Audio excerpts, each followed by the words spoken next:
So, breaking news, obviously, which came out this morning, and it's inevitably been made. Chris Eubank Jr. vs Conor Benn will take place in April in London, as confirmed by Turkey himself. Obviously, I think it got done during the night. As well. And yeah, it's here. Here it is. It's here. And if you watched me from a long time, I don't like this fight at all. I think it's a money, fancy, nostalgia fight because of the fathers. I think it's an absolute disgrace that Conor Benn is now allowed to fight in the UK all of a sudden just because allowed to fight in the UK without facing strict liability, without telling us how drugs got in his system, and he still hasn't told us. And he's not he's not aware of it now, isn't he? He's not aware of it after him and his team have been an absolute disgrace for the way it's been handled and finding loopholes.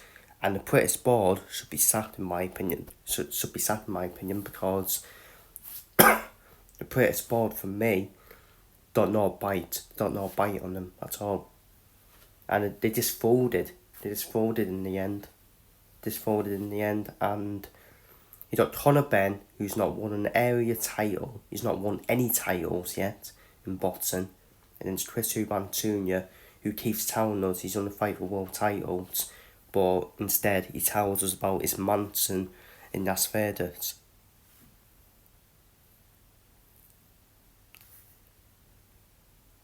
I mean, I would have preferred Chris Eubank Jr. to face Yara that he was in with, because it's a legitimate world title. And Conor Benn, he hasn't been cleared, but I'm not going to ban on about it now, because it's boring. It's just boring now, to be honest with you. And for me, it's a mismatch. It's a mismatch, in my opinion. It's a mismatch it should be a mismatch in Eubank Jr.'s favour. Weight divisions for a reason. Conor Benn is better at 147. But if Eubank did use this fight, he should retire straight away. He cannot use as someone who's a natural 147 fighter. He shouldn't. And look, I think it's a money, fancy, nostalgia fight. They're nowhere near the fathers' levels as well.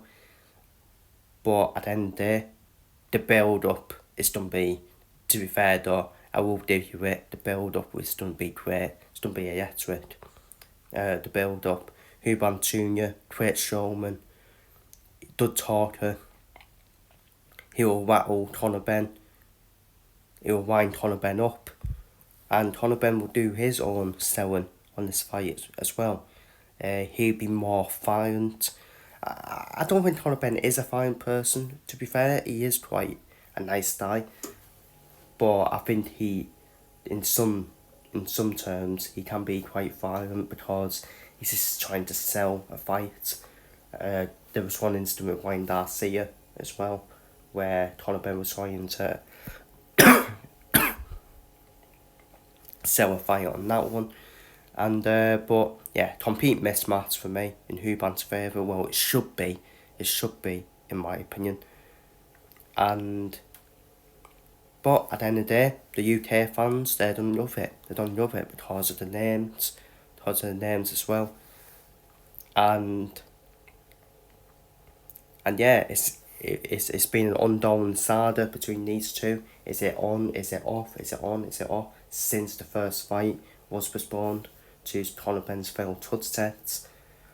And it would be interesting now to see if the fathers are involved. I think Nigel Benn will be involved. But will Chris Eubank Sr. be involved? I doubt it. I doubt it. I think there's just been a breakdown, hasn't there, between Junior and Senior, which is a shame, really. Which is a shame, but So that would be even better if you had the fathers involved as well. But we'll wait and see. We'll wait and see. Hopefully it's a dud undercard as well. Hopefully it's a dud undercard as well. But I think it will be a weird season card, to be fair. So I think you'll probably see some notable names in terms of heavyweights as like that undercard, something like that. So it is rumoured to be at Tottenham Hotspur Stadium, 27th of April. But yeah, they're my thoughts anyways on the fight. Feel free to leave your thoughts down below in the comments. And see you on the next one. And yes, it's here again.